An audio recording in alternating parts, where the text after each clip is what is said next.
শুভেচ্ছা সহ আমন্ত্রণ প্রত্যেককে নিলয় গ্রিন ব্লক এটিএন সংলাপে আপনাদের সাথে আছি আমি আমিনুল মজলিস। দর্শক, আপনারা জানেন সমসাময়িক ও জনগুরুত্বপূর্ণ বিভিন্ন বিষয় নিয়ে আমাদের আলোচনা অনুষ্ঠান। অন্তর্বর্তী সরকার ক্ষমতা নেওয়ার পর রাজনৈতিক দলগুলোর পক্ষ থেকে যখন নির্বাচন নিয়ে কথা আসছিল, ঠিক তখন নির্বাচন এই আলোচনার পাশাপাশি সংস্কার বিচার এই আলোচনাগুলো আসছিল। ছোট সংস্কার, বড় সংস্কার, কোন সংস্কার হলে কখন নির্বাচন, এগুলো নিয়ে নানা রকম দোলাচল ছিল, সংশয় ছিল। কিন্তু গত 5 আগস্ট প্রধান উপদেষ্টা জাতির উদ্দেশ্যে ভাষণ দিয়ে নির্বাচনের সময়টি কখন হবে সেটি এক প্রকার নিশ্চিত করেছেন। সংখ্যা কিছুটা কেটেছে, কিন্তু এর মধ্যেও নানা রাজনৈতিক দল রয়েছে, তারা বিভিন্ন বিষয়ে আলোচনায় আনছে যেগুলো নির্বাচনকে বিলম্বিত করে কিনা সেই আশঙ্কা উঠছে, বিশেষ করে পিআর। এছাড়া আইনশৃঙ্খলা পরিস্থিতি তো রয়েছেই। সঙ্গত কারণেই আমাদের আজকের আলোচ্য বিষয় নির্বাচনের আলোচনায় কেন পিআর।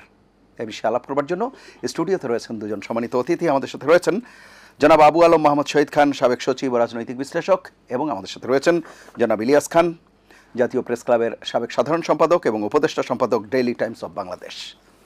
এছাড়া অনলাইনে আমাদের সাথে যুক্ত হবার কথা রয়েছে বাংলাদেশ জাতীয়তাবাদী দল বিএনপি চেয়ারপারসনের উপদেষ্টা জনাব হারুন রশিদ, সাবেক সংসদ সদস্য। আমরা হয়তো কিছুক্ষণের মধ্যেই তাকে যুক্ত করতে পারবো। দর্শক, আপনারাও আছেন এই আলোচনায়। সেক্ষেত্রে ফেসবুকে আমাদের এই আলোচনাটি সংযুক্ত রয়েছে সরাসরি facebook.com/ATN বাংলা অনলাইন। এই লিঙ্কে ক্লিক করলে আপনার অনুষ্ঠানটি দেখতে পাবেন। কথা না বাড়িয়ে আমরা চলে যাব মূল আলোচনায়, কিন্তু তার আগে দিনের শিরোনামগুলো দেখে আসব। ভারতে আওয়ামী লীগের কার্যক্রম বন্ধের আহ্বান জানিয়েছে ঢাকা। বিবৃতি, কেন দেশের বিরুদ্ধে রাজনৈতিক কর্মকাণ্ড পরিচালনার সুযোগ নেই বলছে দিল্লি। ডাকসু নির্বাচনে মনোনয়ন জমা দেওয়ার শেষ দিনে উৎসব মুখর ক্যাম্পাস, লড়াইয়ে কেন্দ্র ছাত্রদল ও শিবির, আলোচনায় স্বতন্ত্র প্রার্থীরাও, মোট প্রার্থী 509। পিআর পদ্ধতি চাপিয়ে নির্বাচন পেছানোর ষড়যন্ত্র চলছে, অভিযোগ বিএনপির। রাজনৈতিক দলগুলোর মধ্যে দূরত্ব কমাতে সংলাপের তাগিদ জামায়াতের।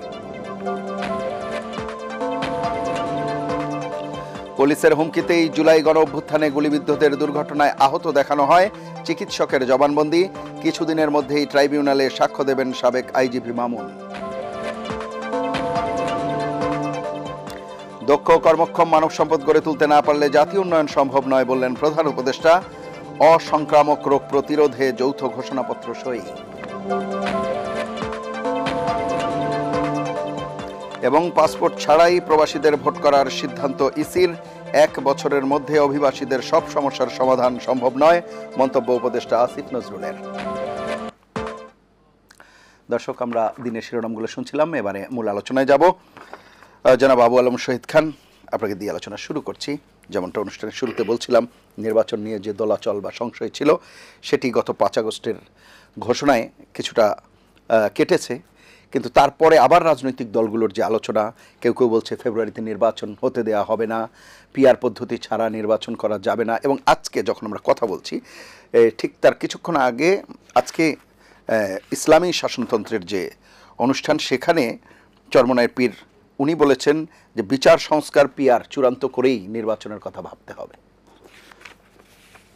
ধন্যবাদ আপনাকে। রাজনৈতিক দলগুলো তো তাদের নানান কথা থাকবে এবং তারা নিশ্চয়ই তাদের যে তারা যা মনে করেন যে বিষয়ে গণতন্ত্র যেভাবে পরিচালিত করতে চান সেইভাবে তারা কথা বলবেন, এটাতে কোনো অসুবিধা নেই, বলতেই পারেন। কিন্তু যে শর্ত চাপিয়ে দেওয়া, সেটা একটা অসুবিধা। গণতন্ত্রে তো আপনি আপনার কথা বলবেন, ঠিক আছে, আপনার কথা যদি জনগণ গ্রহণ করে তাও ঠিক আছে। আপনাকে যদি নির্বাচিত করে তারপর আপনি সরকার গঠন করে আপনার যে সমস্ত কথা আপনি জনগণকে বলেছিলেন আপনি সেটাও কার্যকর করতে পারবেন। আমাদের দেশে অনেক সময় কার্যকর করে না কেন, ওটা বাদ কি বাদ হয়ে যায়। অনেক প্রতিশ্রুতি, এটা আমি বলি যে স্বপ্নের সওদাগর রাজনীতিবিদরা, স্বপ্ন বিক্রি করে মানুষের কাছে। তো এটা তো সবসময় সব দেশেই তাই। তো স্বপ্নটা জনগণ কিনে, কিন্তু শেষ পর্যন্ত স্বপ্ন দিবা স্বপ্নে বা খারাপ স্বপ্নে রূপান্তরিত হয়ে যায়। তা এখন ধরেন যে ওনারা যেভাবে কথা বলছেন, আর আপনি যেটা বললেন যে আমাদের প্রধান উপদেষ্টা যেটা দলাচল ছিল, প্রথম তো প্রধান উপদেষ্টার কথার মধ্যে অনেক দলাচল ছিল। উনি বললেন কিছু সংস্কার হলে ডিসেম্বর, আরও একটু বেশি সংস্কার হলে জুন। এরপরে যখন আলাপ আলোচনা শুরু হলো তখন উনি একবার বললেন আচ্ছা ঠিক আছে তাহলে এপ্রিলে হয়ে যাক। আবার লন্ডন বৈঠক, যেটাকে অনেকে সেজদার সাথে তুলনা করছেন, ওহির সাথে তুলনা করেছেন, ওইটা আলোচনা নেই গেলাম। তখন লন্ডন বৈঠকের পর উনি এসে বললেন যে না, আমরা এই রমজানের আগেই নির্বাচনটা করতে চাই। তো জামাতও কিন্তু একসময় রমজানের আগে নির্বাচন করার ব্যাপারে বলেছিল যে রমজানের আগে নির্বাচন হতে পারে, যেহেতু তখন বিএনপি যেটা একটা বড় দল, যাদের সম্ভাবনা আছে, মানে একদম খুব সম্ভাবনা সরকার গঠনের, তো তারা সবসময় বলছিল ডিসেম্বরের মধ্যে একটা নির্বাচন করা হোক।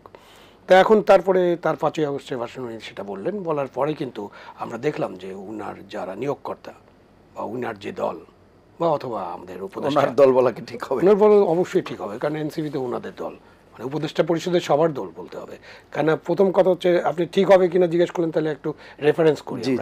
ড্যাভোসে উনি বললেন যে ছাত্ররা তো অনেক কিছু করেছে এবং ছাত্রদের তো একটা রাজনৈতিক হিস্সা আছে, হ্যাঁ, তাদের অংশীদারিত্ব থাকতে হবে। তখন উনি তাদেরকে দল করার কথা বললেন, এবং এই দলকে আমরা দেখেছি কি পরিমাণ প্রোটোকল দিতে। প্রোটোকল তো দেওয়া হয় তাদেরকেই যারা সরকারে থাকেন, সরকারের বাইরে কোনো রাজনৈতিক দলকে কিন্তু কখনো প্রোটোকল দেওয়া হয় না। আর দেওয়া হয় প্রাক্তন প্রধানমন্ত্রী অথবা প্রাক্তন রাষ্ট্রপতি, তাদেরকে একটা নিয়ম আছে, তো তাদেরকে যে প্রোটোকল দেওয়া হয়, যে ধরনের সুবিধা দেওয়া হয়, যেভাবে তাদেরকে সশস্ত্র পাহারা, একদম পুলিশ, বিজেপি, সেনাবাহিনী, রাষ্ট্রের দায়িত্ব এবং ডগ স্কোয়াড, হ্যাঁ, আপনার নাগরিক হিসেবে আপনারও দায়িত্ব রাষ্ট্র নেবে। আপনাকে তো একটা সাব ইন্সপেক্টর দেবে, 2টা লোক দেবে, কিন্তু হাজার হাজার পুলিশ দিয়ে নিরাপত্তা দেবে না, আপনার জন্য কোথাও ডগ স্কোয়াড দেবে না, ডগ স্কোয়াড দিয়ে তল্লাশি। মানে এগুলো রেফারেন্স পয়েন্ট, তাতে মনে হয় যে এটা সরকারের সমর্থন পুষ্ট বা সরকার তাদেরকে খুব ভালো চোখে দেখে। আরেকটা রেফারেন্স পয়েন্ট হলো যে তারা যখন আমাদের প্রধান উপদেষ্টার বাসভবনের আশেপাশে 144 জারি আছে, এখনও আছে, তখনও ছিল, সবসময় থাকে, তখন অন্য কেউ যদি ওখানে আন্দোলন করতে যায় বা কথা বলতে যায় বা মিছিল নিয়ে যায়, তাদেরকে বাধা দেওয়া হয়, এবং তার উপরে আবার যে গরম পানি বর্ষণ করা হয়, পিটানো হয়। জগন্নাথ বিশ্ববিদ্যালয়ের শিক্ষকরা পর্যন্ত পিটুনির হাত থেকে রক্ষা পায়নি, কিন্তু ওনারা ওখানে 2 দিন ধরে অবস্থান করছেন, কোনো অসুবিধা হয়নি, তাদেরকে ঠান্ডা পানি এবং খাবার দেওয়া হয়েছে। তো এইসব আছে, সব মিলিয়ে আমার ধারণা শুধু না, এখানে আছেন ইলিয়াস ভাইও বলতে পারবেন, যে আমরা সবাই মিলে যখন দেখি তখন দেখি যে না, এটা একটা প্রেফার্ড দল হিসেবে আছেন। আপনি বিএনপি জামাতকে ডাকলে তাদেরকে ডাকা হয়, মানে 3 নম্বর দল হিসেবে। এবং অনেক রাজনৈতিক দল আছে যারা এখনো রেজিস্টার্ড দল, যারা ছোট দল হতে পারে, এটা ছোট দল কি বড় দল এটা তো এখনো প্রমাণিত হয়নি, তখন একই দিনে ডাকে বিএনপিকে। গণঅভ্যুত্থানে তাদের যে নেতৃত্ব, সেগুলোর কথা বিবেচনা তারা করে যদি গণঅভ্যুত্থানের নেতৃত্ব তারা যদি রাজনৈতিক দল না করতো, আপনি যখন রাজনৈতিক দলের খাতায় নাম লেখান, তখন আপনাকে ওই রাজনৈতিক দলের খাতায় নাম লেখানোর কারণে আপনার যে মর্যাদা, সেটা ওই প্রোটোকল অনুযায়ী ঠিক হবে। আর আপনি গণঅভ্যুত্থানের নেতৃত্ব দিয়ে যদি বাইরে থাকতেন, তাহলে সেটার একটা আলাদা মর্যাদা থাকতো। সেটা আমরা নাইবা আলোচনা করলাম বা করতেও পারি যখন সময় পাবো। তো এইভাবে একটা দল তো যখন বলে, নাসিরুদ্দিন যখন বলে যে ফেব্রুয়ারিতে নির্বাচন হবে না, দেশের প্রধান উপদেষ্টা বলে ফেব্রুয়ারিতে নির্বাচন, আর আচ্ছা ওনার দল বাদ দিয়েও যদি আমরা এখন আলোচনা করি, এনসিপি বলছে নির্বাচন ফেব্রুয়ারিতে হবে না, উনি কে? মানে এই নির্বাচন তো নির্বাচন কমিশন করবে, বাট আমাদের সরকারের তো একটা সময় সীমা, সরকারের সব সাহায্য লাগবে না, সেজন্য সরকারের সাথে একটা আলাপ আলোচনার ভিত্তিতে তারিখটা করা হয়। তো এখন উনি এনসিপি বলে ফেললেন যে নির্বাচন হবে না, মানেটা কি? এরপরে আপনার ডক্টর ইউনূস যে লাস্ট ভিজিটের সময় মালয়েশিয়া, উনি যে মালয়েশিয়া ভিজিট করেন, তখন সিএনএন সিঙ্গাপুরের সাথে একটা ইন্টারভিউ করেছেন, অনেক কিছু বলেন উনি, খুবই ক্যান্ডিড মানুষ, অনেক কথার উত্তর দিয়ে দেন, সাধারণভাবে দেন এবং সাদামাটাভাবে দেন। সেখানে উনি আবার বলছেন যদি সংস্কার বিচারই শেষ না হয়, তাহলে নির্বাচনটা হলে তো পুরানা ব্যবস্থা ফিরে আসবে। তাহলে উনার যে কথা যে নির্বাচন হবে, তার মধ্যে আবার এটা যোগ করে দিলেন। মালয়েশিয়া সফরেও কিন্তু উনি বলেছেন যে জনপ্রতিনিধিদের হাতেই ক্ষমতা হস্তান্তর, ওটার সাথে এটা আছে। সুতরাং আপনার তো ওইটাই ইম্পর্টেন্ট, আমরা জনপ্রতিনিধিদের কাছে দিতে চাই, বাট যদি এরকম অবস্থায় দিয়ে দেই, তখন আপনার এই যে পিআর, সংস্কার, বিচার আবার নতুন করে আসলো। পিআর তো একদম নতুন, পিআর যে ইসলামী আন্দোলনের কথা বললেন, এটা নতুন না, এটা 2008 সালেও পিআরের ব্যাপারে প্রস্তাব করেছিল। কেন ইসলামী আন্দোলন দেখেছে যে তাদের বেশ ভালো ভোট পায় তারা যখন তারা নির্বাচনে অংশগ্রহণ করে, কিন্তু সিট পায় না, তখন পিআর হলে তাদের পক্ষে কিছু সিট পাওয়া সম্ভব। পিআর আমাদের গণতন্ত্রের একটা উচ্চ গণতন্ত্রের একটা সিস্টেম, দেশের 100টার বেশি দেশে পিআর আছে। পিআর নিয়ে কোনো বড় বিতর্ক নাই আমার, পিআর চালু হতে পারে, বাট পিআর চালু হবে কখন? যখন আপনার বেসিক আপনার ঠিক গণতন্ত্রের সাধারণ গণতন্ত্রে যখন এই যে নির্বাচন হবে, পার্লামেন্ট নির্বাচনটাই আমরা ঠিক মতো করতে পারছি না আমাদের সিস্টেমে। আমরা 14, 18, 24-এর নির্বাচন দেখেছি, বা আমরা শাসক দল যখন থাকে তখন নির্বাচন দেখেছি, আমরা তত্ত্বাবধায়ক সরকারের সময় কয়েকটা ভালো নির্বাচন দেখেছি। সেটা যদি আমরা কন্টিনিউ করতে পারি, তো একটা পর্যায়ে পিআর নিয়ে আলোচনা হতে পারে। তো এই যে সংলাপ যখন হলো, এখানে তো আমাদের প্রধান উপদেষ্টা হলে এটা প্রধান, বাট উনি তার শারীরিক কারণ বা নানাবিধ রাষ্ট্রীয় কাজে ব্যস্ত থাকার জন্য উনি আলী রিয়াজ সাহেবকে দায়িত্ব দিয়েছিলেন। এই সংলাপে কিন্তু পিয়ার নিয়ে যে আলোচনাটা হয়েছে সেটা যদি উচ্চকক্ষ হয় বলছে এই জন্য উচ্চকক্ষের ব্যাপারে এগ্রিমেন্ট আছে, বাট পার্লামেন্টে এগ্রি করতে হবে।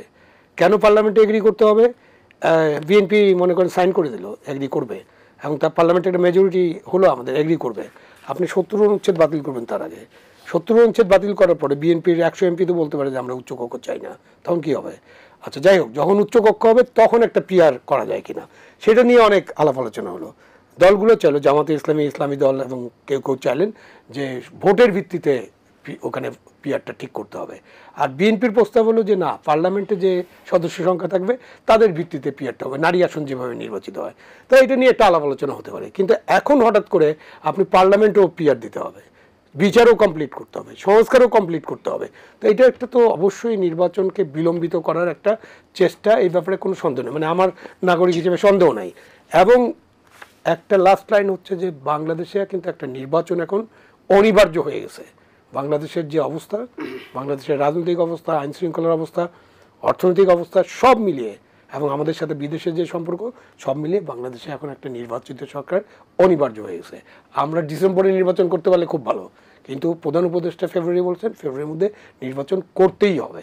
এটাকে বাধা দেওয়া যারা দিচ্ছেন তারা কিন্তু দেশের মঙ্গল চাচ্ছেন না, দেশকে তারা একটা গাড্ডার মধ্যে ফেলে দেওয়ার চেষ্টা করছেন। অসংখ্য ধন্যবাদ। আসবো আবার আপনার কাছে, শুনে আসি। এর মধ্যে আমাদের সাথে যুক্ত হয়েছেন জনাব হারুন রশিদ। জনাব হারুন রশিদ, শুনতে পাচ্ছেন নিশ্চয়ই? শুনতে পাচ্ছি। জি, আপনাকে অসংখ্য ধন্যবাদ, আপনি যুক্ত হয়েছেন আমাদের সঙ্গে। যে কথা আমরা এখানে আলাপ করছিলাম, যে এই যে নির্বাচনের আলোচনা যখনই দেখা গেছে যে প্রথম দিকে এসেছে তখন সংস্কার, বিচার, এই বিষয়গুলো এসেছে, কিন্তু পরবর্তীতে নির্বাচনের যখন সময়সীমা মোটামুটি একটা পাওয়া গেল, ঠিক সেই সময় আবার পিআরের আলোচনাটা আসছে, এবং এখন এটি বেশ জোরে সোরেই আসছে রাজনৈতিক দলগুলোর পক্ষ থেকে।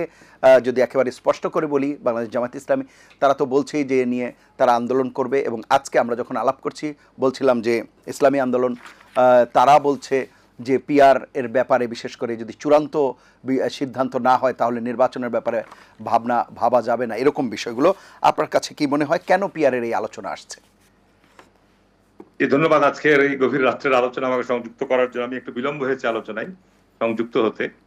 এখানে আমাদের প্রিয় আলোচক বৃন্দরা রয়েছেন। নির্বাচন কিন্তু এখন অলরেডি আমি বলবো যে নির্বাচনী প্রক্রিয়া যাত্রা শুরু হয়েছে, এবং নির্বাচনী যাত্রা প্রক্রিয়া পথে অনেক প্রতিবন্ধকতা আমরা লক্ষ্য করছি, এবং নির্বাচনী যাত্রা পথে আপনার বিশৃঙ্খলা তৈরির একটা ষড়যন্ত্র আমরা লক্ষ্য করছি, বা নির্বাচনকে বিলম্বিত করারও একটা প্রক্রিয়া আমরা লক্ষ্য করছি। এখানে বুঝতে হবে যে বাংলাদেশে গত 50 বছরে আমরা সত্যিকার অর্থে যে গণতান্ত্রিক চর্চা, সেই চর্চার বড় অভাব ছিল। বারবার আমরা গণতান্ত্রিক যাত্রাপথে হোঁচট খেয়েছি, এবং বাংলাদেশের 50 বছরের ইতিহাস পর্যালোচনা করলে, বিশ্লেষণ করলে দেখা যাবে যে আমরা একটা পক্ষ সবসময় পরাজিত হয়েছে আর একটা পক্ষ বিজয়ী হয়েছে, যে কারণে বাংলাদেশের সত্যিকার অর্থেই গণতান্ত্রিক সিস্টেম বা গণতান্ত্রিক যাত্রাপথটা আমরা সেভাবে রচনা করতে পারি নাই। তবে একটা যাই হোক না কেন, গত জুলাই এবং আগস্টে 24-এর মধ্য দিয়ে, একটা রক্তপাতের মধ্য দিয়ে আবারও কিন্তু একটা পক্ষ পরাজিত হয়েছে আর একটা পক্ষ বিজয়ী হয়েছে।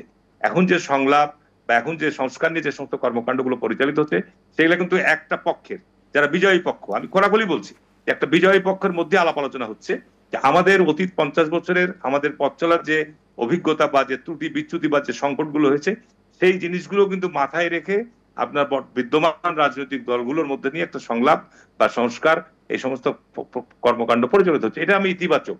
আমি বলবো যে এখানে অনেকগুলো বিষয় যে সিদ্ধান্ত গৃহীত হয়েছে সেগুলা আমি বলবো ইতিবাচক। কিন্তু এই ক্ষেত্রে আজকে যারাকে দেখা যাচ্ছে যারা পিআর নিয়ে কথা বলছে, আজকে যারা নির্বাচনী সংলাপে অংশগ্রহণ করছে, আপনি বলেন যে এই সমস্ত রাজনৈতিক দল, 32টা দলকে, এতগুলো দলকে আপনার এই সংস্কার প্রস্তাবের জন্য ডাকার প্রয়োজনটা কি? বাংলাদেশের নির্বাচন কমিশন আজকে যে রাজনৈতিক দলগুলো নিবন্ধন দেয়, যে আইন রয়েছে, সে আইনের তো তারা মানে যথাযথ অনুসরণ না করে সমস্ত দলগুলোর আপনার নির্বাচনের রাজনৈতিক দলগুলো নিবন্ধন দিচ্ছে। নির্বাচনের আলোচনা করতে গিয়ে বলছে সংখ্যাগরিষ্ঠ দল, অধিকাংশ দল আজকে এই সমস্ত বিষয় একমত, বিএনপি ছাড়া। এখানে আমি বলবো যে বিএনপির প্রতি চরম একটা বৈষম্য করা হচ্ছে। এখন আপনার এনসিপি বলছে যে বিচার না হলে, তারপরে বলছে যে আপনার এই জুলাই সনদের স্বাক্ষর না হলে আমরা নির্বাচন হতে দেব না, নির্বাচন হবে না ফেব্রুয়ারিতে। আবার আপনার যেদিকে জামাত ইসলাম, তারা কিন্তু 300 আসনের প্রার্থী, একক প্রার্থী মনোনয়ন দিয়ে দিয়েছে, এবং সবচাইতে মাঠ পর্যায়ে প্রচারণায় আপনার সবচেয়ে তারা এগিয়ে আছে। আপনি নির্বাচনী এলাকায় প্রত্যেকটা এলাকায় তাদের প্রার্থীদের ছবি সম্মিলিত আপনার ব্যানার, ফেস্টুন, পোস্টার পর্যন্ত লাগিয়েছে। আর এদিকে মাঠে বলছে যে আমরা পিয়ার না হলে নির্বাচন করতে দেবো না। এই যে দ্বিচারিতা বাংলাদেশে, আমি পরিষ্কারভাবে বলবো যে বাংলাদেশে 50 বছরের মধ্যে এই পিয়ার পদ্ধতি নিয়ে আপনার কখনো সেই ধরনের আপনার বিস্তারিত আলোচনা বা বিস্তারিত প্রক্রিয়া হয়নি। পিয়ার পদ্ধতির আমি আবুল ভাইয়ের সাথে একমত, এটা একটা উচ্চ পর্যায়ের গণতান্ত্রিক দেশে সম্ভব। আমাদের দেশে আমরা নির্বাচন করি, দলীয় প্রতীক নেই, প্রার্থী এবং দলীয় প্রতীক দুটোই খুব ইম্পর্টেন্ট। কিন্তু পিয়ার যখন নির্বাচন হবে তখন কিন্তু আর কোনো আপনার স্থানীয় নির্বাচনী এলাকা ভিত্তিক কোনো প্রার্থী থাকবে না। তাহলে ওইসব এলাকায় নির্বাচনী প্রচারণা কিভাবে হবে, কারা করবে, কে দায়িত্ব নিবে, এখানে দলের প্রার্থীকে ভোট দিতে হবে। এই ব্যাপারে আমাদের এখনো জনগণ বা সেই প্রস্তুতি আমাদের নাই। সুতরাং আজকে আমি মনে করি যারা এই সময়ে সবচাইতে বড় প্রয়োজন যত দ্রুত সম্ভব, আমরা তো ডিসেম্বরের মধ্যে নির্বাচন চাচ্ছিলাম, তারপরে যাই হোক সরকার ফেব্রুয়ারির মধ্যে নির্বাচনের যে প্রতিশ্রুতি দিয়েছে, কোনো অবস্থাতেই নির্বাচন বিলম্বিত করা যাবে না, কোনো অবস্থাতেই। তার কারণ এখানে একটা দেশের মধ্যে একটা বড় সংকট বিদ্যমান রয়েছে। আপনি রাজনৈতিক প্রক্রিয়ার মধ্য দিয়ে যে সংকটটা রয়েছে, সেই সংকট থেকে উত্তরণের জন্য আমাদের অনেক পথ পাড়ি দিতে হবে, কোনো সন্দেহ নাই। আজকে আমি যদি বাংলাদেশের হিস্ট্রি দেখেন, 71 সালে যুদ্ধ হয়েছে, যুদ্ধের পরে যারা আমরা বিজয় অর্জন করেছি, পরাজিত পক্ষদেরকে নিষিদ্ধ করা হয়েছিল। তারা রাজনৈতিকভাবে দীর্ঘদিন তারা নিষিদ্ধ ছিল। আবার আপনার 90-এর গণঅভ্যুত্থানে আমরা এরশাদ বিরোধী আন্দোলন করেছি। এরশাদ বিরোধী আন্দোলন করার পর আমরা একটা অবাধ, সুষ্ঠু, নিরপেক্ষ নির্বাচন সরকার গঠিত হয়েছে। এবং যারা আমরা একসাথে আন্দোলন করেছিলাম তারা আবার দেখা গেছে যে 3 বছর পরই আপনার সংসদ থেকে পদত্যাগ করে আপনার ওই জাতীয় পার্টি, আওয়ামী লীগ, জামাত সবটি মিলে একসাথে জোট করে আবার বিএনপির বিরুদ্ধে আন্দোলন করেছে তত্ত্বাবধায়ক সরকার দাবিতে। তো বাংলাদেশের গত 50 বছরের ইতিহাস পর্যালোচনা বিশ্বাস করলে এটা খুবই বেদনাদায়ক এবং কষ্টদায়ক। এই যে গত জুলাই আগস্টে এত রক্তপাত, এত প্রাণহানির বিনিময়ে যে পরিস্থিতিতে উদ্ভব হয়েছে, এর পরিস্থিতিতে আমরা কিন্তু একটা রাজনৈতিক দলগুলো একটা আলোচনা আমরা বসছি। আমি মনে করি যে সংস্কারের প্রস্তাবগুলো সর্বসম্মতিক্রমে গৃহীত হচ্ছে, সেগুলোর আলোকেই সামনের দিকে পদক্ষেপ গ্রহণ করা দরকার। এর বাইরে যদি আপনার জনাব হারুনুর রশিদ, আপনার বক্তব্য একেবারে স্পষ্ট, কিন্তু যে কথা পিয়ারের পক্ষে যারা অবস্থান নিচ্ছে তারা বলছে যে সংসদকে কার্যকর করতে হলে শক্তিশালী বিরোধী দল দরকার। কিন্তু বিদ্যমান পরিস্থিতিতে যদি এরকমটা হয় যে একটি রাজনৈতিক দলের সংখ্যাগরিষ্ঠ এবং এমন মেজরিটি থাকে, তাতে করে যে সংসদ কার্যকর হওয়া কিংবা গণতান্ত্রিক যে আচরণ সব জায়গায় প্রতিষ্ঠা করা, সেই সব জায়গাগুলোর জন্যই পিয়ারকে তারা যুক্তিযুক্ত মনে করছে। এই বিষয়ে আপনার বক্তব্য কি? না, এটা পিয়ার বাংলাদেশের গণতান্ত্রিক শক্তিকে দুর্বল করবে। আর ব্যাপার হচ্ছে যে আপনার এখানে মূলত এখন বর্তমান মাঠে প্রতিদ্বন্দ্বী বিএনপির সাথে জামাত, আর আরেকটা শক্তি যেটা গত 50 বছর বিএনপি কেন্দ্রিক একটা জোট এবং আওয়ামী লীগ কেন্দ্রিক আর একটা জোট একেবারে টোটালটাই অনুপস্থিত। সুতরাং এখানে বিএনপির সাথে জামাত তো আপনার গত 1 বছর বাবদ যে ধরনের প্রচারণা, যে তারা ক্ষমতায় চলে এসছে, তারা ক্ষমতার অংশীদার হয়ে একেবারে হয়েছে। আজকে জেলা পর্যায়ে বলেন, সারা জায়গাতে বলেন, যেহেতু জামাত গত আন্দোলন সংগ্রামের একটা স্টেক হোল্ডার ছিল, তারা আজকে এই সময় যে সমস্ত সুযোগ সুবিধা ভোগ করছে, আমি তো মনে করছি যে নির্বাচন যদি বিলম্বিত হয় তাহলে তারা আরো বেশি সুবিধা পাবে। যে কারণে তারা এই সমস্ত প্রক্রিয়া চক্রান্ত করে আপনার নির্বাচনকে বিলম্বিত করতে চাচ্ছে। নির্বাচন যদি বিলম্বিত হয়, যেটা বলছে পিয়ার, বাংলাদেশে আগামী নির্বাচনে নিঃসন্দেহে এখন যদি নির্বাচন অবাধ, সুষ্ঠু, নিরপেক্ষ, সবচেয়ে বড় প্রয়োজন যেটা, যে বাংলাদেশের রাজনীতিতে সবচেয়ে বিতর্ক বা সংঘাত তৈরি হয়েছে নির্বাচনকে কেন্দ্র করি। সুতরাং যে কোনো মূল্যই হোক, আজকে যারা বলছে নির্বাচন ফেয়ার হবে না, ফ্রি হবে না, আজকে প্রশাসন, সরকার, সেনাবাহিনী সকলের দায়িত্ব, যত হেভিওয়েট প্রার্থী হোক না কেন, কোনো অবস্থাতে নির্বাচনকে বিতর্কিত হতে দেওয়া যাবে না। নির্বাচন যে সমস্ত কারণে বিতর্কিত হয়, প্রভাবিত হয়, যে সমস্ত কারণে প্রশ্নবিদ্ধ হয়, সেসব জায়গা আমরা জানি। আমি 30 বছর থেকে জাতীয় সংসদ নির্বাচন করছি। সেই জায়গাগুলো যদি প্রশাসন নিরপেক্ষ থাকে, সরকার নিরপেক্ষ থাকে, এইটিয়ে নিশ্চিত করতে হবে। তারপরে আমরা নির্বাচনের সময় কারা কেমন আসন পাবে, শক্তিশালী বিরোধী দল দরকার, এটা আমি বিশ্বাস করি। তারপরে আমরা তো শক্তিশালী বিরোধী দল থাকুক আর না থাকুক, আমরা তো একটা অঙ্গীকার আছে বিএনপির পক্ষ থেকে যে বিগত আন্দোলন সংগ্রামের সাথে যারা আমরা মাঠে ছিলাম, তারা সবাই মিলে একটা ঐক্যমতের ভিত্তিতে রাষ্ট্রকে এগিয়ে নিয়ে যেতে চাই। সবাইকে নিয়ে আমরা রাষ্ট্রের এই যে সংকটগুলোকে আমরা মোকাবেলা করতে চাই। কিন্তু আমরা যদি এখন হানাহানি বা এই ধরনের বিরোধী লিপ্ত হয়, তাহলে তৃতীয় পক্ষ আপনার এখানে অবশ্যই অসংখ্য ধন্যবাদ। তৃতীয় পক্ষে আমি এখানে আবারও আসবো আপনার কাছে। তৃতীয় পক্ষের আগমন করতে বিলম্ব হবে না আপনার। জি, অসংখ্য ধন্যবাদ জনাব ইলিয়াস খান। আপনার কাছেও আসবো, একটা নিয়ম মাফিক বিরতি নিয়ে আসি। প্রিয় দর্শক, নিলয় গ্রিন ব্লক এটিএন সংলাপে এ পর্যায়ে নিচ্ছি বিরতি। থাকুন আমাদের সঙ্গে।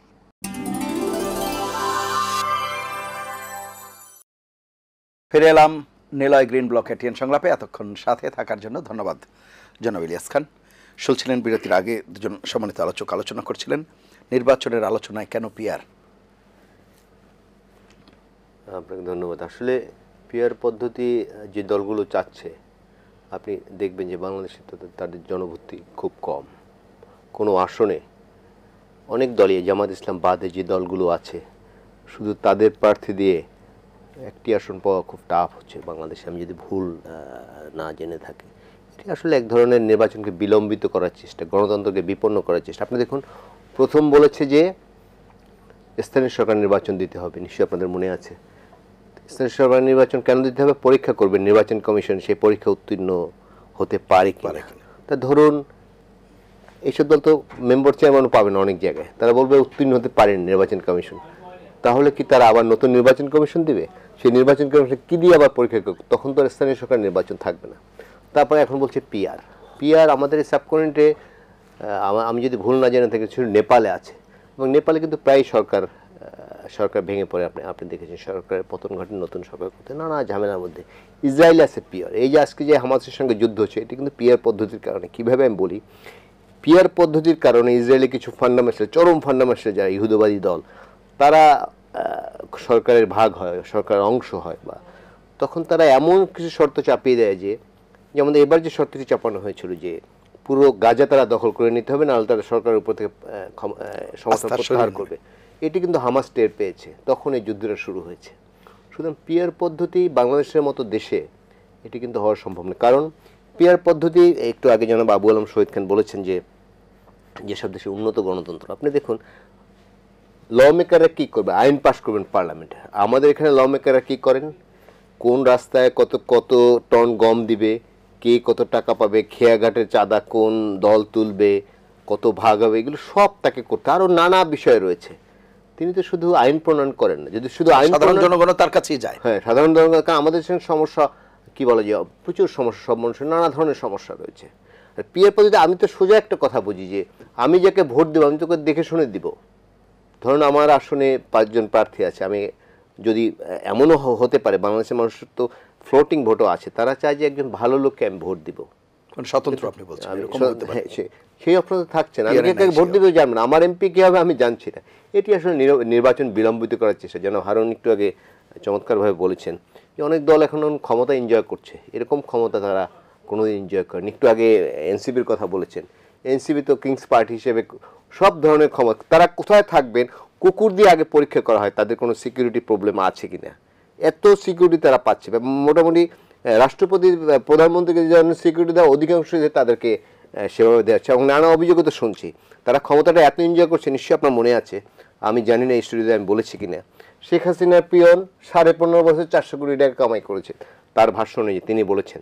আর এই সরকার, এই এখন যে আমাদের প্রাথমিক এলজিডি উপদেষ্টা যিনি, তার এক স্টাফ 65 কোটির ইনকাম করেছে, তার কোনো হদিশ নেই, এখন পালিয়ে বেড়াচ্ছেন বা বিদেশ চলে গেছে আমি শুনেছি।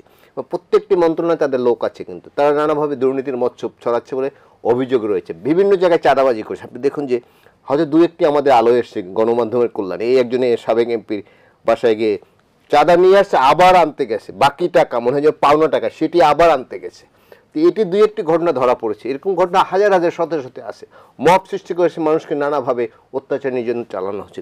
এই যে সুযোগটি কোনো গণতান্ত্রিক দল যদি ক্ষমতা আসে, এটি তো তারা করতে পারবে না। সুতরাং তারা যাচ্ছে নির্বাচনকে আমরা বিলম্বিত করি। বিলম্বিত করলে আমরা যে এই যে কী বলে যে অপক্ষমতা আমরা প্রয়োগ করছি, এটি আমরা দীর্ঘদিন করতে পারবো। সেই জন্য এখন পিআরের কথা বলছি। একটু আগে যেটি বললাম, আগে বলেছে স্থানীয় সরকার নেবে, নানা দাবি যে বিচার হতে হবে আগে। সব এই বিচারকে 2-4 বছর করা সম্ভব? এই তো আওয়ামী লীগ প্রথম ক্ষমতা এসে 2009 সালে যুদ্ধাপরাধীর বিচার শুরু করেছিলেন, যদিও তার বিচার নিয়ে নানা প্রশ্ন আছে, কিন্তু তারা কি বিচার শেষ করে যেতে পেরেছে? সুতরাং এখন যে মামলাগুলো আছে, এই বিশেষ করে 5ই আগস্টকে কেন্দ্র করে যে হয়েছে, সেই মামলা বিচারকে 2-1 বছরে শেষ করা সম্ভব? বাংলাদেশের বিচারিক প্রক্রিয়া যেটি, এটা অনেক সময় লাগবে। এগুলো হচ্ছে। তারপর বলে সংস্কার, আগে সংস্কার পরে নির্বাচন। সংস্কার একটা চলমান প্রক্রিয়া এবং সবচেয়ে বড় সংস্কার এই দেশে এখন, একটু আগে তিনি বলেছেন, সুষ্ঠু নির্বাচন। কারণ যত লড়াই হচ্ছে সব কিন্তু সুষ্ঠু নির্বাচনকে কেন্দ্র করে। মানুষ ভোট দিতে পারেনি। আমরা বলি তিনটি নির্বাচন, আগের যে নির্বাচনটি হচ্ছে সেটাও পাতানো নির্বাচন ছিল। এই দলকে এই 2008 সালে, আমি যদি যারা এই অনুষ্ঠান দেখছেন অনেকে আমার সাথে একমত হবে, পাতানো নির্বাচনে আওয়ামী লীগকে এত সিট দেবো, বিএনপিকে এত সিট দেবে, এরকম একটা প্রি প্ল্যান নির্বাচন ছিল। বিএনপি 28টি সিট পেতে পারে না, এটা ইম্পসিবল, এটা হতে পারে না বাংলাদেশে, কিন্তু সেটি হয়েছে। সুতরাং মানুষের এখন নির্বাচনের ক্ষুধাও কিন্তু রয়েছে। দীর্ঘদিন প্রায় 4 কোটি লোক কোনোদিন ভোট দিতে পারেনি। এখন যাদের বয়স 38 থেকে 42 বা এরকম, তারা কিন্তু কোনোদিন ভোট দিতে পারেনি, মানে তাদের অধিকার কেড়ে নেওয়া হচ্ছে। আমি এই শুরুতে আগেও বলেছি, শুধু পার্লামেন্ট নির্বাচন না, স্থানীয় সরকার নির্বাচনে তারা ভোট দিতে পারেনি, স্টেট বোর্ডের নির্বাচনে তারা ভোট দিতে পারেন, প্রফেশনাল বোর্ডের নির্বাচনে তারা ভোট দিতে পারেন। ইভেন এলাকায় একটি ছোট্ট পাঠাগার আছে, সেখানে ধরেন অনেক বিভিন্ন মতের মানুষ আছে, তারা একটা কমিটি করবে, ভোট হবে, সেই ভোটও কিন্তু দিতে পারেনি, কারণ বিশেষ জায়গাতে বলে দেওয়া। যেমন আমি যখন সাংবাদিকতা শুরু করি, এই এফবিসিসি এর নির্বাচন, বিএম এর নির্বাচন, ইঞ্জিনিয়ারিং ইনস্টিটিউটের নির্বাচন, এই বিরাট উৎসবমুখর পরিবেশে সে নির্বাচন হতো। সব ভোটারদের কাছে প্রার্থীরা যেতেন, এই মতিঝিলে তাঁবুটা নিয়ে ভোটের দিন বিরাট উৎসবমুখর একটা পরিবেশ ছিল। কিন্তু কি দেখলাম আমরা 15.5 বছরে বিশেষ জায়গা থেকে বলে দেওয়া হচ্ছে, উনি এফবিসিসি এর সভাপতি, উনি বিএম এর সভাপতি সেক্রেটারি, উনি ইঞ্জিনিয়ারিং সভাপতি সেক্রেটারি, কিন্তু এখন কিন্তু একটা ভোট দেখা, মানুষ পণ্যে ভোট দিতে পারেনি। সুতরাং এই যারা এখন নির্বাচন পেছানোর পায়তারা করছেন, পায়তারা বলে, যেমন ধরুন আজকে ইসলামী আন্দোলনের কথা বলেছেন, তারা তো ফ্যাসিস্টের দোষ ছিল সবসময়। এই বরিশালে দান শহীদ হওয়ার পরে তাদের মেয়র ক্যান্ডিডেট, নিশ্চয়ই আপনার মনে আছে, 2টি দাঁত বোধহয় পড়ে গিয়েছিল, ওই দিন টকশোতে একদিন এই টার্মটা ইউজ করেছেন, দান শহীদ। এই শহীদ হওয়ার পরে তারা আওয়ামী লীগের বিরুদ্ধে একটু কি বলে যে বলছে আওয়ামী লীগের বিরুদ্ধে। সুতরাং এগুলো করে কোনো লাভ নেই। বাংলাদেশে এখন নির্বাচন দরকার এবং বাংলাদেশের মানুষ এখন ভোট দেওয়ার জন্য মুখিয়ে আছে এবং দেশে এখন নানা সংকট চলছে। এই সংকটে যদি উত্তরণ করতে হয় তাহলে কিন্তু একটি সুষ্ঠু নির্বাচন দরকার। কারণ রাজনৈতিক শক্তি ছাড়া এইরকম জনচাপে পিষ্ট একটি দেশ কেউ কিন্তু নিয়ন্ত্রণ করতে পারবে না। অনিয়ন্ত্রণে আপনি লক্ষণ দেখুন, এই যে এই মহাখালীর একটা কলেজ আছে, তিতুমির কলেজ, তার কলেজের ছাত্র রাতারাতি তারা বিশ্ববিদ্যালয়ের ছাত্র হয়ে যেতে চায়, যে তাদের কলেজকে বিশ্ববিদ্যালয় ঘোষণা করতে হবে, ভর্তি হওয়ার সময় কলেজ হিসেবেই ভর্তি হয়েছে। পুরো 5 দিন পুরো ঢাকা শহর কলাপস করে রেখেছে। এগুলো তো কোনো রাজনৈতিক সরকার থাকলে এগুলো কিন্তু করা কঠিন ছিল। এখন দেখুন আপনি কারো কিছু করতে হলেই এই নগরীর রাস্তাগুলো বন্ধ করে দেয়, মেইন রাস্তাগুলো বন্ধ করে, যাতে মানুষ চলাচল না করতে পারে।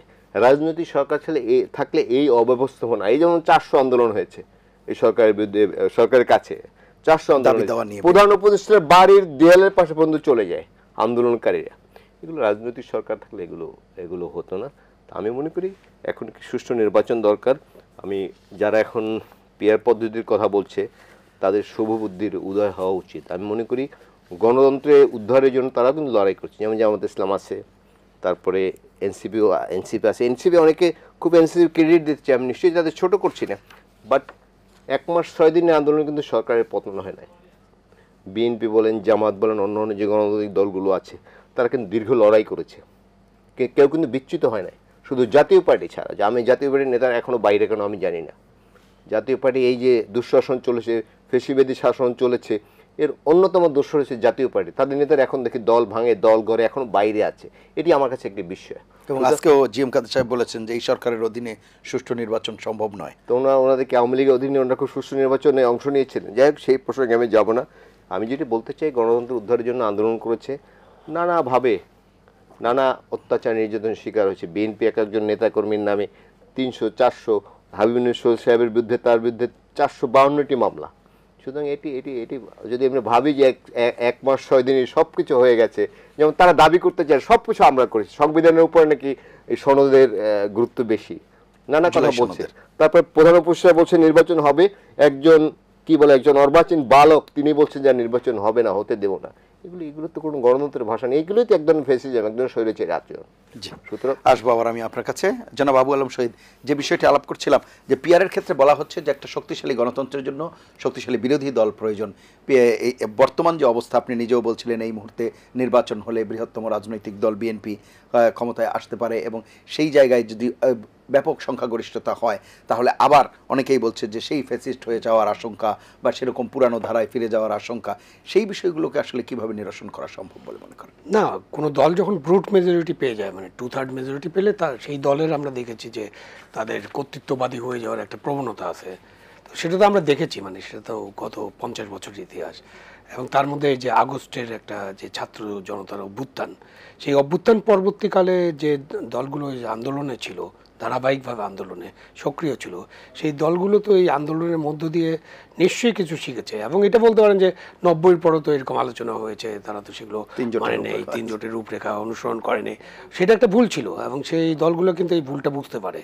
এবং সেই দলের মানে বিএনপির পক্ষ থেকে তো প্রথমে 22 দফা বা 23 দফা দেওয়া হয়েছিল, পরে সবার সাথে আলোচনা করে 31 দফা দেওয়া হয়েছে, মানে সংস্কার একটা প্রস্তাব। সংস্কার কিন্তু তারা আলোচনায় নিয়ে আসছিলেন এই সংস্কার আলোচনার আগেই, মানে সেই সময় তারা আনছেন। তো সুতরাং এই দল যদি বিএনপির চান্সেস যদিও আছে, জামাতেরও চান্স থাকতে পারে, আমি জানি না ভোটে কী হবে। সুতরাং এইভাবে একেবারে বলা যাবে না যে কে জিতবে। তো জামাতকে আমরা কখনো জিততে দেখিনি, যেটা স্ট্র্যাটেজিক যেটা বলে। জামাত একবার বিএনপির জোটের বাইরে ইলেকশন করে 3টা সিট পেয়েছে। জামাত তো অনেক পুরোনো দল, 1941, ওরা অবশ্য 47 থেকে গুনে, বাট 41 থেকে গুনলে আরও ভালো।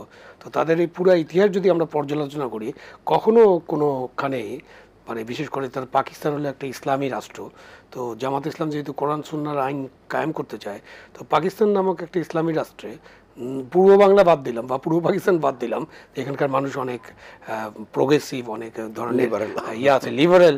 তো পশ্চিম পাকিস্তান তো পুরোপুরি তারা, পশ্চিম পাকিস্তানের কোনো প্রদেশেও তারা সরকার গঠন করতে পারেনি।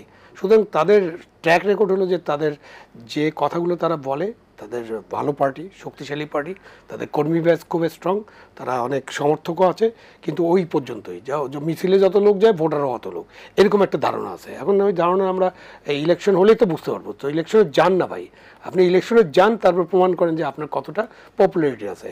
পিআরের ব্যাপারে যখন আলোচনা করি, তখন নেপালেরটা তো আমাদের সামনেই আছে, যে কতবার সরকার কড়াপিটা হয়েছে। মানে সরকারের এই যে 12 বছরের মধ্যে যদি 8টা সরকার হয়, তাহলে তো অসুবিধা, একটা কন্টিনিউটি থাকা দরকার।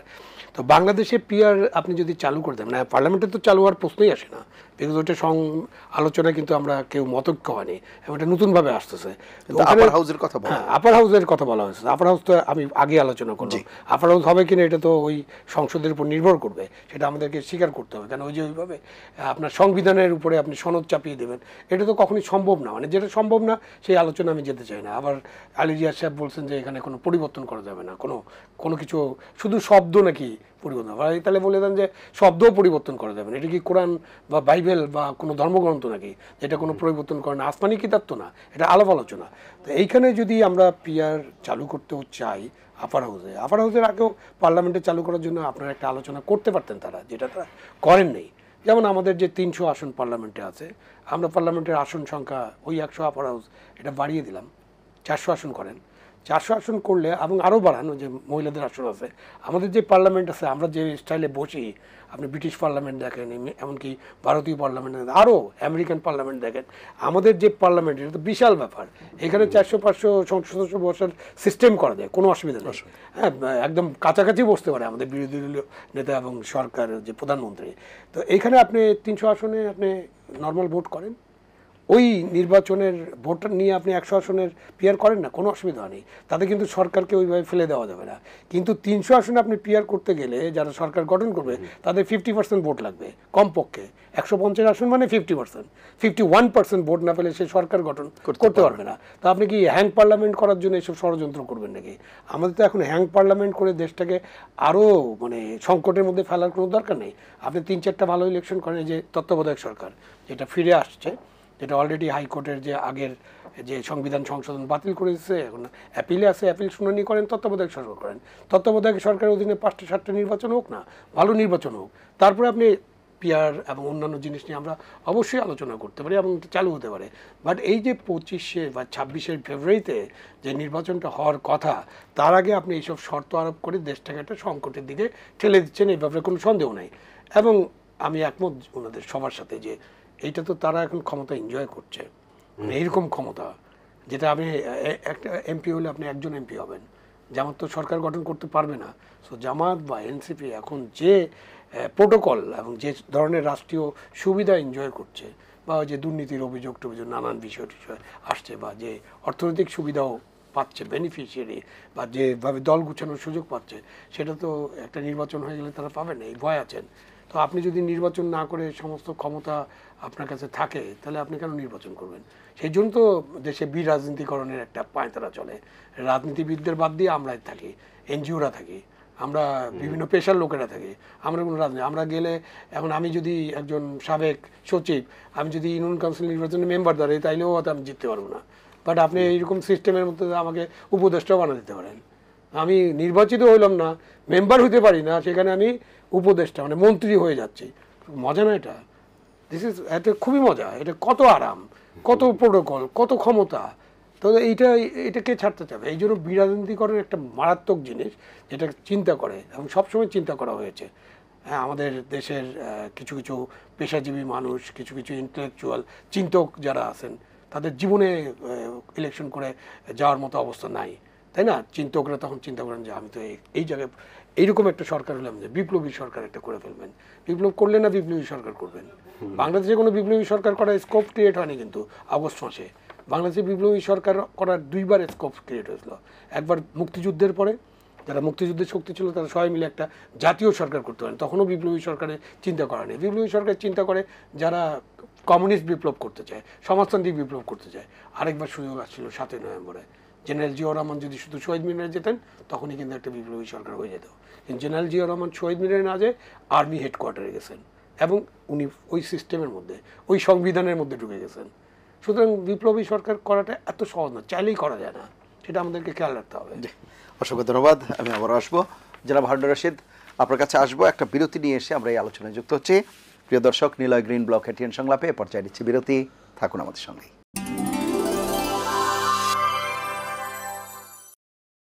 ফিরে এলাম নিলয় গ্রিন ব্লক এটিএন সংলাপে। এতক্ষণ সাথে থাকার জন্য ধন্যবাদ। জনাব হারুনুর রশিদ, আপনি শুনছিলেন বিরতির আগে যে আলাপ হচ্ছিল, নির্বাচনের বিষয়ে যেমন একটি কথা বলা হচ্ছে, পিআরের বিষয়ে, পাশাপাশি আইন শৃঙ্খলা পরিস্থিতিও কি একটি উদ্বেগের কারণ কিনা? কারণ সাম্প্রতিক সময়ে আমরা যা দেখেছি, বিভিন্ন সময় ছিলই, গত এক বছরে মব ভায়োলেন্সের কথাই বলবো, যেটিকে অনেকে জাস্টিস বলবার চেষ্টা করছে, সেটি নিঃসন্দেহে মব ভায়োলেন্সই আমরা বলছি। এই মব ভায়োলেন্সের কারণে আইন শৃঙ্খলা পরিস্থিতির যে অবনতি, এবং সার্বিকভাবে পুলিশের বলা হচ্ছে যে তাদের যে মোরাল কারেজ, সেটি নষ্ট হয়েছে বিভিন্ন জায়গায়, তাদের ভাবমূর্তি ক্ষুণ্ণ হয়েছে। এই বিষয়গুলো পুনরুদ্ধার করে নির্বাচনের মতো প্রস্তুতি বা পরিবেশ এখন কি যথাযথভাবে তৈরি হয়েছে কিনা, অনুকূল পরিবেশ আছে কিনা, সেটিও কিন্তু অনেকে প্রশ্ন তুলছেন। এ ব্যাপারে আপনার বক্তব্য শুনবো। ধন্যবাদ। আমি দুজন আলোচকের যে আলোচনাগুলো হচ্ছে অত্যন্ত প্রাণবন্ত, এবং তাদের সাথে আমি সহমত পোষণ করছি। বাংলাদেশে তো একটা রাজনৈতিক সংকট, মারাত্মক সংকট বিদ্যমান, কোনো সন্দেহ নাই।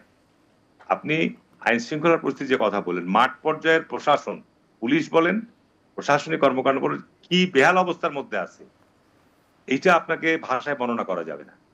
একজন সমন্বয়ক, ছাত্র, কলেজের স্টুডেন্ট, সে হাসপাতালে গিয়ে একজন পরিচালকের সাথে, একজন আপনার হাসপাতালের সিভিল সার্জনের সাথে তুই তোকারি করে কথা বলছে, জবাবদিহি করতে বলছে। কি আমরা ছাত্র রাজনীতি করেছি, ইউনোর কাছে গিয়ে বলছে এটা আপনাকে করতে হবে, ডিসির কাছে গিয়ে বলছে এটা আপনাকে করতে হবে, জামাত ইসলামের একাধিক গ্রুপ যে বলছে এটা আপনি করেন, বিএনপির ধরেন যে একাধিক গ্রুপ তারা যে বলছে। তো প্রশাসনের মধ্যে আছে সত্যিকার অর্থে মাঠ পর্যায়ে আপনি তো এটা স্বীকার করবেন যে গত 15 বছর যে রাষ্ট্রীয়ভাবে কর্তৃত্ববাদী যে শাসন কায়েম হয়েছিল, এবং একেবারে তৃণমূল থেকে একেবারে উচ্চ পর্যায় পর্যন্ত প্রশাসনিক যে কাঠামো, আইন প্রক্রিয়া সংস্থার যে কাঠামো, সেখানে তো নিঃসন্দেহে একটা বড় ধরনের আপনার এটাকে মেরামত করতে অনেক সময় লাগবে। আপনি এখন যারা দায়িত্বে আছে তারা তো ওই কাঠামোর সাথেই সম্পৃক্ত ছিল, তার বাইরে তো কেউ ছিল না। সুতরাং এই জায়গাগুলো থেকে আপনার রাজনৈতিক এই সংকট উত্তরণ করতে গেলে আপনাকে রাজনৈতিক পদক্ষেপের মধ্যে যেতে হবে। এখন যদি দেশে একটা গণতান্ত্রিক ভাবে সুষ্ঠু নির্বাচন হয়, যারা দায়িত্ব পাবে সরকার পরিচালনা করার, স্বাভাবিক কারণেই তখন কিন্তু প্রশাসনের মধ্যে দায়বদ্ধতা, শৃঙ্খলা এবং তাদের একটা জবাবদিহিতার মধ্যে আসতে পারবে। এখন তো আপনার প্রশাসন কার কাছে জবাবদিহি করবে? আমি একটা কথা বললাম, আর একটা দল যে আর এক কথা বললো, আর একটা দল যে আর একটা কথা বললো, প্রশাসন কি কাজ করবে? যে কারণে আজকে দেখেন প্রশাসনের মধ্যে মাঠ পর্যায়ে একটা অস্থির অবস্থা বিরাজ করছে। যে কারণে আমি মনে করি যারা বলছে যে এই প্রশাসন কি নির্বাচনের জন্য উপযুক্ত, আপনি অনুমান করে কথা বলছেন কেন? এই প্রশাসনকে দিয়েই আপনাকে নির্বাচন করতে হবে, এবং এই ব্যাপারে তাদেরকে ওয়াদাবদ্ধ হতে হবে, প্রতিজ্ঞাবদ্ধ হতে হবে। আমি বিএনপির জায়গা থেকে আমি বলছি যে আমরা বিএনপি জায়গা থেকে কোনো অবস্থাতেই কোনো কেন্দ্রে আপনার বিএনপির নেতা কর্মীরা বা কেউ অতীতও করেনি, এই নির্বাচনকে কেন্দ্র করে কেউ বিশৃঙ্খলা তৈরি করবে, এই ক্ষেত্রে প্রশাসন নিরপেক্ষ ভূমিকা পালন করবে। আমি নির্বাচন করে আমার এলাকায় যদি আমার দলের নেতা কর্মীরা কোনো ভোট কেন্দ্রে গিয়ে হ্যাঙ্গামা সৃষ্টির চেষ্টা করে, সেই ক্ষেত্রে সেনাবাহিনী তো মাঠ পর্যায়ে প্রায় 80,000 পড়ছে, দরকার হলে আরো কিছু বাড়িয়ে প্রয়োজন হলে বাড়াবে, এবং সেখানে তারা ম্যাজিস্ট্রেসি পাওয়ার নিয়ে থাকবে। ওই আপনার 15 বছর যে শেখ হাসিনার সময় আপনার স্ট্রাইকিং ফোর্স হিসাবে সেনাবাহিনী ছিল, এবার কিন্তু সেনাবাহিনী সেভাবে থাকবে না। বাংলাদেশে আর যাই হোক না কেন, সেনাবাহিনীর প্রতি কিন্তু মানুষের এখনো বিশ্বাস, আস্থা এবং ভক্তি, শ্রদ্ধা আছে। সেনাবাহিনী যদি আপনার যখন ত্রাণ রিলিফ কাজ বিতরণ করে, তখন দেখেন একটা আলাদা পরিবেশ, আবহাওয়া তৈরি থাকে। সুতরাং সেনাবাহিনী যদি নির্বাচন পরিচালনার ক্ষেত্রে গুরুত্বপূর্ণ ভূমিকা রাখে, আমি মনে করি যে নির্বাচনে আইন প্রক্রিয়া সংস্থার পাশাপাশি আপনার অন্যান্য যে সংস্থাগুলো আছে তাদের পাশাপাশি এখানে সম্মিলিতভাবে কাজ করলে, যে বিষয়টা নিয়ে আজকে আমাদের দ্বন্দ্ব, কত 40 বছর ধরে আমরা লড়াই করছি। আপনার কত 15 বছর লড়াই করেছি, পিআর এর কোনো আওয়াজ ছিল, কোনো আন্দোলন ছিল? আমরা 15 বছর সংগ্রাম করেছি একটা অবাধ, সুষ্ঠু, অংশগ্রহণমূলক সবার নির্বাচন। হাসিনা যদি কথাটা শুনতো, 18 সালে যদি শুনতো, তাহলে কিন্তু আজকে এই পরিস্থিতি আওয়ামী লীগের হতো না। 24-এর নির্বাচন যদি সে না করতো, তাহলে কিন্তু আজকে আওয়ামী লীগকে দেশ ছেড়ে পালাতে হতো না। এটা একটা বাস্তব।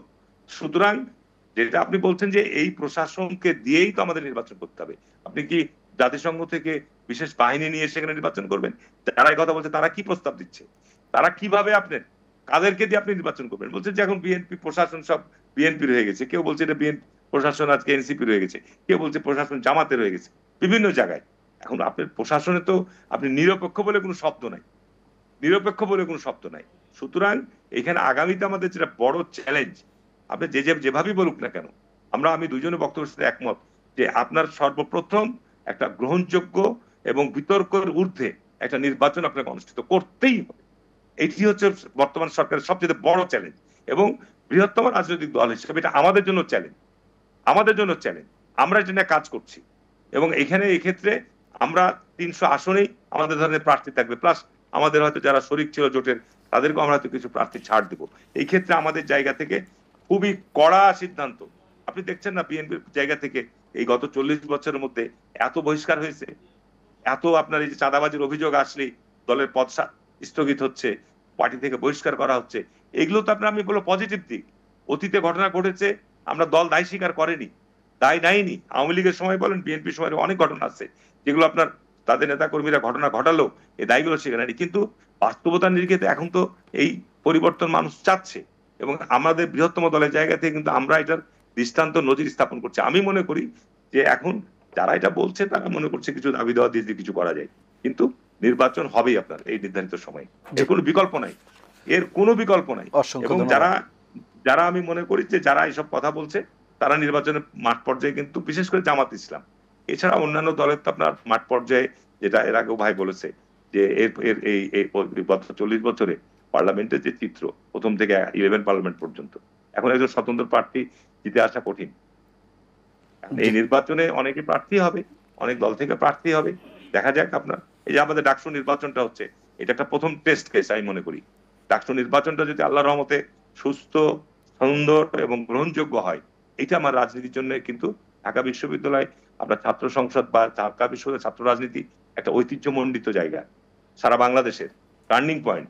সুতরাং এইখানে যদি আপনার নির্বাচনের আবহাওয়া, পরিবেশ, আমাদের ছাত্রদের মধ্যে সেই সহনশীলতা, জামাতের মতো দল সেখানে আজকে ওপেন নির্বাচন করছে শিবিরের মতো, যেখানে ঢাকা বিশ্ববিদ্যালয় গত 50 বছর শিবিরের কোনো ওপেন তৎপরতাই ছিল না। এটা তো আপনাকে বুঝতে হবে যে পরিবর্তন পরিস্থিতি হচ্ছে। সুতরাং নির্বাচন যদি আপনার এই ছাত্র সংসদ নির্বাচনগুলো শুরু হয়েছে, বিভিন্ন জায়গায় করছে, যাই হোক, এগুলো যদি শান্তিপূর্ণ, সুষ্ঠুভাবে হয়, এটি কিন্তু আগামী নির্বাচনের জন্য আমি মনে করি যে একটা মেসেজ নিয়ে আসবে যে না, ঠিক আছে। জি, অসংখ্য ধন্যবাদ জনাব আবু আলম শহীদ। যে বিষয়টি আমরা বলছিলাম আইন শৃঙ্খলা পরিস্থিতি, সেটি কি উদ্বেগের কারণ কিনা, এটি একটি বিষয়, সেই বিষয়টি আগে আপনি স্পষ্ট করবেন, এরপর আমরা একটি বিষয় যাব।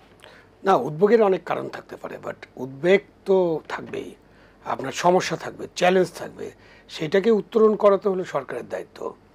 সরকারে যারা আছেন, যারা এই যে অন্তর্বর্তীকালীন সরকার, যার প্রধান হচ্ছে একজন নোবেল লরেট ডক্টর ইউনূস, এবং তার সাথে যারা আছেন, তারা তো এই চ্যালেঞ্জগুলো উত্তরণ করে সামনে এগিয়ে যাবেন।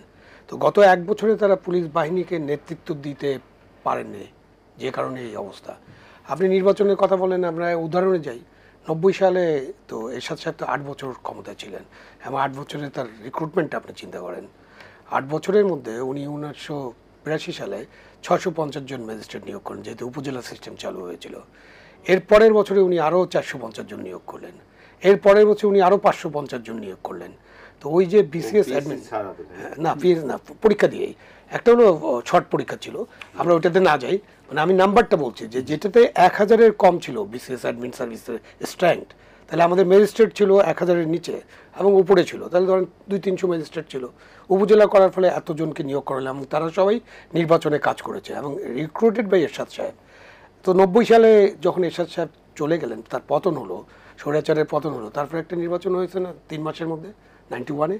তো সেই নির্বাচন কি সুষ্ঠু হয়েছে না? মানে মোটামুটি সুষ্ঠু নির্বাচন মানে কিন্তু আমি 100% সুষ্ঠু কিছুই হবে না, সুতরাং আমি এটা থ্রেশহোল্ড মিনিমাম 90%, আপনি 95% হলে আরও ভালো। তা আপনি এরকম একটা ভালো নির্বাচন করবেন। আপনি 15ই ফেব্রুয়ারি নির্বাচনের কথা বলেন, সেই নির্বাচনটা একটা বিতর্কিত নির্বাচন, বাট খুবই ইম্পর্টেন্ট একটা নির্বাচন। ওই নির্বাচনের মধ্য দিয়ে যে সংসদ গঠিত হয়েছিল, সেই সংসদে কিন্তু কেয়ারটেকার গভর্নমেন্টের বিল পাস হয়েছিল। সেই সময় অনেকেই কেয়ারটেকার গভর্নমেন্টের জন্য আন্দোলন করেছেন, যেটা বিএনপি কিন্তু গত 15 বছর আন্দোলন করতে অনেক রক্ত দিতে হয়েছে। ওই সময় রক্ত কম দিতে হয়েছে, একেবারে মিনিমাল ছিল। তো আপনি হয়েছে না 15ই ফেব্রুয়ারির পরে যে 3 মাসের মধ্যে একটা নির্বাচন হয়েছে, 3 মাসের কম সময়ের মধ্যে, ওই নির্বাচনে রেজাল্ট হয়েছে না? 2001-এ নির্বাচন হয়েছে না? তো রেজাল্ট হয়েছে।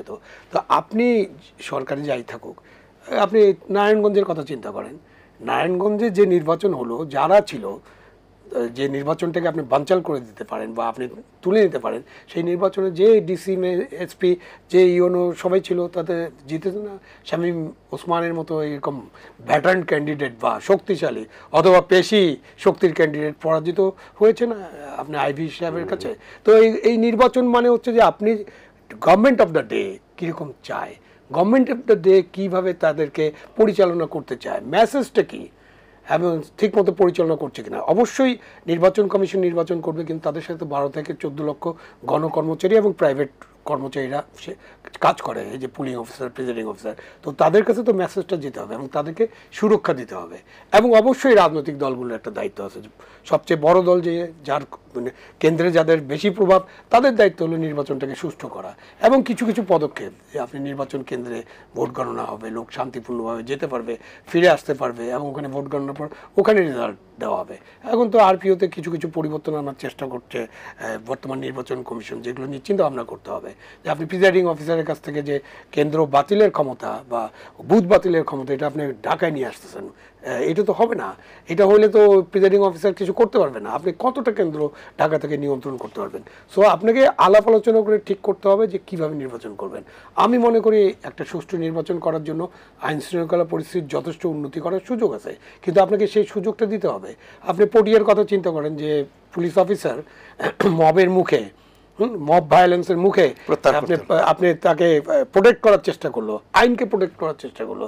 এখন আপনি তারপরে কি চট্টগ্রাম মহানগরীর রাস্তা বন্ধ করে দেবো, তাকে প্রত্যাহার করতে হবে, আপনি প্রত্যাহার করবেন, তাহলে কি সে কী করবে? তো আপনাকে তো তাকে এই প্রোটেকশনটা দিতে হবে। পুলিশ বাহিনীকে একেবারে পঙ্গু করে ফেলা হয়েছিল 5ই আগস্টের পর, এখন তারা অর্গানাইজ হতে সেনাবাহিনীর সহায়তা এবং সরকারের সহায়তায় তারা একটা পুলিশ স্টেশনগুলো খুলছে। আপনি 450-এর বেশি পুলিশ স্টেশনে আক্রমণ করছেন, অস্ত্র লুট করছেন, পুলিশকে হত্যা করা হয়েছে।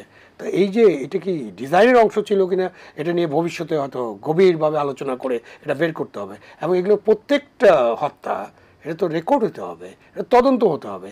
আপনি পুলিশকে তদন্ত করতে দিয়েন না, তার ভাই উল্টাপাল্টা তদন্ত করবে, আপনি জুডিশিয়াল তদন্ত করেন। তা আপনি কিছু কিছু জিনিস করে তো এদেরকে আপনি পাশে আনতে পারতেন এবং তখন আপনি এদেরকে ব্যবহার করতে পারতেন। ব্যবহার মানে আপনি আইনের জন্য ব্যবহার করতে পারবেন, মানে অপব্যবহার না, আগে যেটা করা হয়েছে লাঠিয়াল হিসেবে ব্যবহার না। তখন তারা মনে করতো যে না ঠিক আছে, সরকার আমাদেরকে সুরক্ষা দিচ্ছে, আমাদের দায়িত্ব হলো সরকার যে ভালো একটা নির্বাচন চায় সেই নির্বাচনে সহায়তা করা। একই কথা প্রযোজ্য আপনার প্রশাসনের জন্য, সিভিল সার্ভেন্ট, পুলিশ, বিচার বিভাগ এবং সেনাবাহিনী, বিজিবি, আনসার, সবার জন্য একই কথা প্রযোজ্য এবং এটা করা সম্ভব, এটা অসম্ভব কিছু না। জি, আমরা শেষ করবো। জনাব ইলিয়াস খান, আপনার কাছে যেটি জানতে চাইবো সেটি হচ্ছে যে এই যে নির্বাচনের ব্যাপার নিয়ে যে এখন পর্যন্ত বিভিন্ন দ্বিমত বিভিন্ন জায়গা থেকে আসছে, এটি আপনার কাছে কি মনে হয় যে রাজনৈতিক দলগুলো, বিশেষ করে যদি বলি বাংলাদেশ জাতীয়তাবাদী দল বিএনপি যেহেতু বড় দল, তারাই কি দায়িত্ব নিয়ে এই যে অপরাপর রাজনৈতিক দল যারা রয়েছে তাদের মধ্যে যে মতবিরোধ রয়েছে সেগুলোকে একটি প্ল্যাটফর্মে এনে মোটামুটি নির্বাচনের একটি ট্রেনে সবাই যেতে পারে এরকম একটি ব্যবস্থা বা এরকম একটি অবস্থা তৈরি করা যায় কিনা আপনার কাছে কি মনে হয়? সেই অবস্থা তৈরি হবে বলে আমি মনে করি, কারণ গণতন্ত্র উদ্ধারে যারা আন্দোলন করেছে, ধরুন বিএনপি বড় দল, জামাত ইসলাম, অন্যান্য ছোট দলকে ছোট করার কিছু নেই, সবাই মিলে আন্দোলন করেছে। এখন তাদের মধ্যে যদি বিভক্তির সৃষ্টি হয় তাহলে কিন্তু আবার ফ্যাসিস্ট ফিরে আসতে পারে, এবং ফ্যাসিস্ট ফিরে আসলে কিন্তু তার অত্যাচার নির্যাতন আরও বেশি হবে। সুতরাং গণতন্ত্রের জন্য যারা লড়াই করছে দলগুলোকে ঐক্যবদ্ধ থাকা উচিত। আর যেটুকু মতবিরোধ রয়েছে বিভিন্ন বিষয়ে, এটা কতটা বাস্তবায়ন সেগুলো চেষ্টা করছে। যেমন পিয়ার পদ্ধতির কথা বলা হচ্ছে, নিশ্চয়ই যে দলগুলো আছে দায়িত্বশীল দল, আমি মনে করি তারা উপলব্ধি করতে সক্ষম হবে যে বাংলাদেশের মতো দেশে পিয়ার পদ্ধতি করা আদৌ এটা তো তাদের বার্গেনিং টুল হিসেবেও কাজ করতে পারে। হ্যাঁ, এটা নানা জায়গায় নানা কথা শোনা যাচ্ছে যে সিট বার্গেনিং এর জন্য এগুলো করছে, যে বিএনপি দলকে কয়টা সিট ছাড়ে। হ্যাঁ, আমি সেই তর্কে যাব না, বাট আমি যে কথাটাই আবারও বলি যে এদের ঐকমত্য হওয়া উচিত যে একটা সুষ্ঠু নির্বাচন যাতে বাংলাদেশে হয়। এখন ওই সংস্কারের পরে নির্বাচন, বিচারের পরে নির্বাচন, তাহলে কিন্তু আমাদের কিয়ামত পর্যন্ত অপেক্ষা করতে হবে, আমরা তো সেই পর্যন্ত অপেক্ষা করতে পারবো না। আমরা ভোট দেওয়ার জন্য মুখিয়ে আছি। অনুষ্ঠানে অংশ নেওয়ার জন্য জনাব হারুনুর রশিদ কিছু যদি যুক্ত করেন 30 সেকেন্ড। না, আমার এখানে বক্তব্য হচ্ছে যে আমাদের এখানে আলোচক বৃন্দরা, আমি তাদের সাথে একমত একেবারেই। আগামী জাতীয় নির্বাচন নির্ধারিত সময়ে হতেই হবে, এবং আমাদের যে সংবিধানের মৌলিক যে মানুষের অধিকার, সভা সমাবেশ করার অধিকার, মত প্রকাশের স্বাধীনতা, এই জায়গাগুলো যদি আমরা, সবাই কি পার্লামেন্টে থাকবে নাকি? আপনার 32টা দলের মধ্যে যারা থাকবে না তারা সভা সমাবেশ করবে, তারা কথা বলবে, যে গণমাধ্যম ইলেকট্রনিক্স মাধ্যমে কথা বলবে, সংকট নিয়ে কথা বলার জায়গাটা যেন খোলা থাকে। এই পরিবেশটা যদি আমরা নিশ্চিত করতে পারি, আমাদের গণতন্ত্রের চর্চা ছাড়া কিন্তু গণতন্ত্রের উন্নতি হবে না। আমরা গণতান্ত্রিক চর্চাটা যেন অব্যাহত রাখতে পারি, এইটি আমাদেরকে অঙ্গীকারের মধ্যে থাকতে হবে। আমি মনে করি জাতির সংস্কার হচ্ছে, সংলাপ নিয়ে আলোচনা হচ্ছে, এগুলা ইতিবাচক অনেক বিষয় আমরা ঐক্যমতে পৌঁছতে পারছি। এটি যদি আমরা কার্যকর করতে পারি, এটা আমাদের দেশের জন্য, গণতন্ত্রের ভবিষ্যতের জন্য এবং রাষ্ট্রের জন্য কল্যাণ বয়ে আনবে। অসংখ্য ধন্যবাদ আপনাদের তিনজন খরচের অংশ নেওয়ার জন্য। প্রিয় দর্শক, এই ছিল আজকের নিলয় গ্রিন ব্লক এটিএন সংলাপ। পরবর্তী অনুষ্ঠান দেখার আমন্ত্রণ জানিয়ে বিদায় নিচ্ছি। সবাই ভালো থাকবেন, সুস্থ থাকবেন, আশা করি এটিএন বাংলার সঙ্গেই থাকবেন। আল্লাহ হাফেজ।